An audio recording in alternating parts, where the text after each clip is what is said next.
everyone! Today is January 6 and nandito tayo ngayon sa City Hall ng Calamba.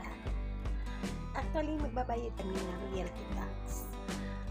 Ito ang first day opening of the year ng munisipyo. Kaya yung mga Christmas decorations andito pa rin until 3 days. So, habang naghihintay tayo ng opening kasi 8 o'clock yung open, ikot-ikot muna tayo. Tulad mo naman nakikita ninyo sa aking mga vlogs, andun yung view na ito. Lalo na nung Christmas, New Year's, andito kami.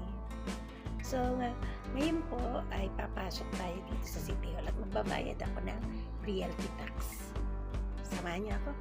Ito, pipila tayo dito sa mga windows at may number, tatawagin tayo.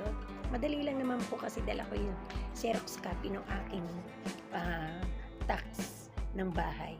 So, paglapit ko sa window, kino-computer lang nila, then babayad ako.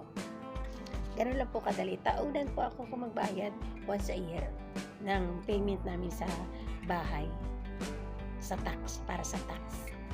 So, ito po, ganito lang po yung system dito. Madali lang. And, ito na nga, katapos na kami. Ito na yung resibo. And, pupunta naman po tayo ngayon sa SM Calamba. Dito na po tayo. Kasi, ang Comelec po ng Calamba, Laguna ay inilipat dito sa 3rd floor ng SM Calamba. Kasi kukuha ako ng voter certificate.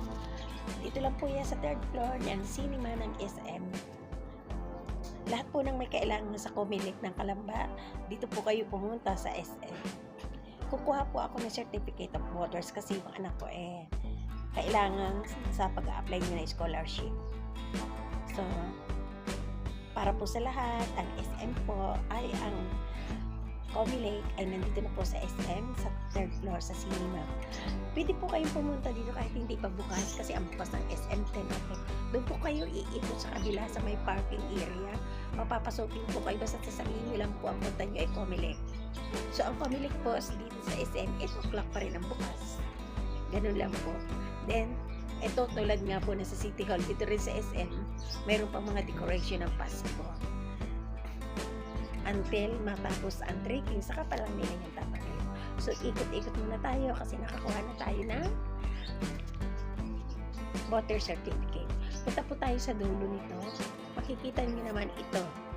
Ito ang Mount Makiling aerial view.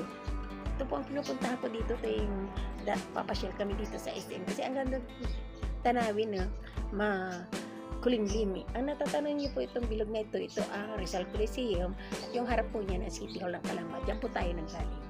So itong view na ito po yung Mount Makiling. Enjoy for watching. Yung mga gustong mamasya lang po dito na hindi makapunta sa Mount Makiling, dito itanawin yun. Tanaw na tanaw po dito sa itaas ng SM. Thank you very much.